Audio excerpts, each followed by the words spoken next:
Sensex Nifty की दमदार वापसी, मिड कैप और स्मॉल कैप में रैली, आगे क्या मार्केट की धमाकेदार वापसी। नमस्ते, मैं हूं रविंद्र गौतम और आप देख रहे हैं आज के शेयर बाजार का लेखा जोखा, जो मैं प्रतिदिन आप तक लेकर आता हूं। कल के लिए मैं क्षमा चाहता हूं, कल मैं नहीं आ सका किसी कारणवश। दोस्तों, 4 दिन की लगातार गिरावट के बाद आज शेयर बाजार ने वो किया जिसका इंतजार हर निवेशक कर रहा था। किसका? जोरदार वापसी का। सेंसेक्स 448 अंकों की छलांग, निफ्टी ने लगाई 151 अंकों की छलांग और बैंक निफ्टी की भी 156 अंकों की छलांग। और मिड कैप और स्मॉल कैप दोनों 1% से ज़्यादा उछले। और सबसे बड़ी बात, एक ही दिन में निवेशकों की पूंजी में 5 लाख करोड़ का इजाफा हो गया। अब सवाल आज का यह है, क्या यह सिर्फ डेड कैट बाउंस है या फिर नए रैली फेज की शुरुआत? आज के शेयर बाजार के लेखा जोखा में हम हर एंगल से इस बाजार को समझेंगे। तो चलिए पहले देखते हैं आज के बाजार के ठोस आंकड़े क्या कहते हैं। सेंसेक्स 448 अंक उछलकर 84,929 पर बंद हुआ, लगभग आधा % उछला।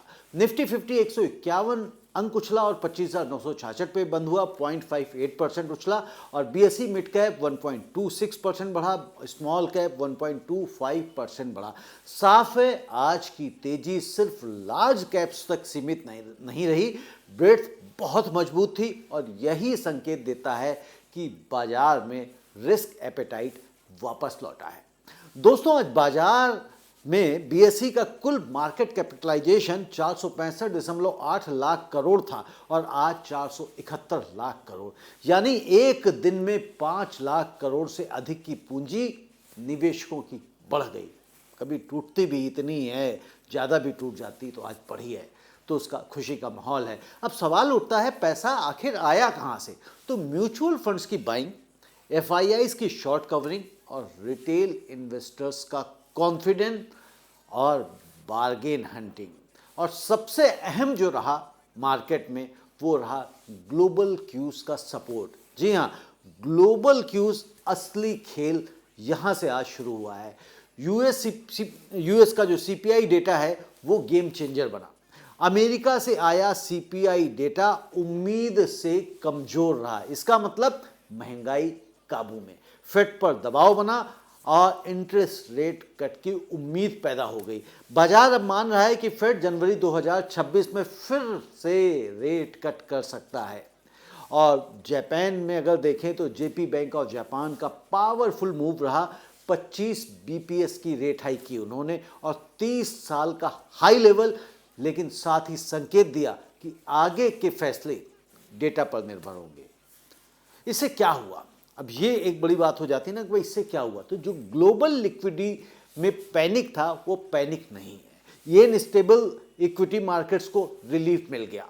और इंडिया की जो स्टोरी रही, तो इंडिया की स्टोरी में रुपी, रिलायंस और एचडीएफसी बैंक ये स्टेबल रहे। स्टेबल रुपये का मतलब होता है मार्केट में कॉन्फिडेंस, यानी कि स्टेबल रुपया आज रहा तो मार्केट में कॉन्फिडेंस थोड़ा सा लौटा। आज रुपया ज़्यादा नहीं गिरा, वोलेटिलिटी कम रही और यही फॉरेन इन्वेस्टर्स के लिए सबसे बड़ा भरोसे का संकेत है। सेंसेक्स के हीरो स्टॉक्स कौन से रहे? तो रिलायंस इंडस्ट्री और एचडीएफसी बैंक, इन दोनों ने इंडेक्स को लिफ्ट करा दिया और सेंटीमेंट को पॉजिटिव बना दिया। जब रिलायंस और एचडीएफसी साथ चलते हैं तो बाजार कमजोर नहीं होता। ये आप पिछला ट्रैक रिकॉर्ड निकाल के देखें तो आपको लगभग यही मिलेगा। निफ्टी 50 के जो टॉप गेनर्स और टॉप लूजर्स कौन कौन से रहे, तो पहले हम टॉप गेनर्स देखें तो श्री राम फाइनेंस जो है 4.1% बढ़ा, मैक्स हेल्थ केयर 2.62% बढ़ा और बीईएल 2.49% बढ़ा। संकेत साफ हैं, फाइनेंशियल्स, डिफेंस, हेल्थ केयर तीनों में बाइंग इंटरेस्ट पैदा हुए। टॉप लूजर्स कौन कौन से रहे? एचसीएल टेक, हिंडाल्को और कोटक महिंद्रा बैंक, ये टॉप लूजर्स की श्रेणी में आ गए। और आईटी पर भी दबाव अभी बरकरार है। मेटल्स में प्रॉफिट बुकिंग हुई। और अगर हम सेक्टोरल एनालिसिस देख लें कि भाई किस में दम दिखा और किस में सावधानी दिखी, तो स्ट्रॉन्ग सेक्टर्स जो रहे वो कौन कौन से रहे? वो रहे रियल्टी। रियल्टी सेक्टर जो है वो स्ट्रांग रहा, ऑटो सेक्टर भी स्ट्रांग रहा, health care, oil and gas and pharma, ये जो सेक्टर्स हैं वो स्ट्रांग रहे। निफ्टी बैंक 59,069 पे बंद हुआ, 0.27% ऊपर रहा। बैंक निफ्टी अभी भी निर्णायक मूड में नहीं लौटा है, लार्ज ब्रेकआउट बाकी है।